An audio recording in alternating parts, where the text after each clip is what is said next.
তো বন্ধুরা কেমন আছেন সবাই? তো আজকে আসলাম আর এক অজানা দূর গ্রামে, যেখানে এই গ্রামটার নাম হচ্ছে নবগ্রাম। নবগ্রামে কে কে এসেছেন জানাবেন, আর যে যে না এসেছেন তো শেষে কি বলবো, তো কমেন্টে জানাবেন। যাই হোক, যা জানিয়ে আপনাদের মন যা চাই।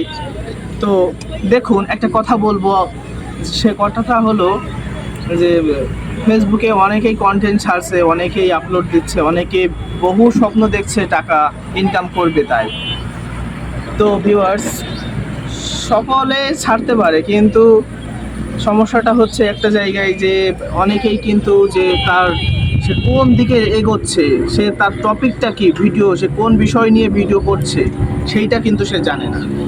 তো আগে কন্টেন্টের বিষয় জানতে হবে, যে আপনি কোন দিকে কোন বিষয় উপস্থাপন করছেন মানুষের সামনে, সেটাই আগে কিন্তু আপনাকে ডেডিকেট করতে হবে, নয়তো কিন্তু আপনি এগোতে পারবেন না। আজ এ ভিডিও, কাল সে ভিডিও, পরশু দিন ফানি, তারপর ইমোশনাল বা এই ধরনের দিলে হবে না। আপনি যদি ব্লগিং সাইট করেন তাহলে কিন্তু ওটা আপনাকে করতে হবে। তো যেইটাই আপনার ভালো লাগে, সেইটাই আপনি যেটা ভালো পারেন সেটাই আপনাকে বেছে নিতে হবে, তবেই আপনি সফলতা অর্জন করতে পারবেন খুব তাড়াতাড়ি। ওকে, বেস্ট অফ লাক।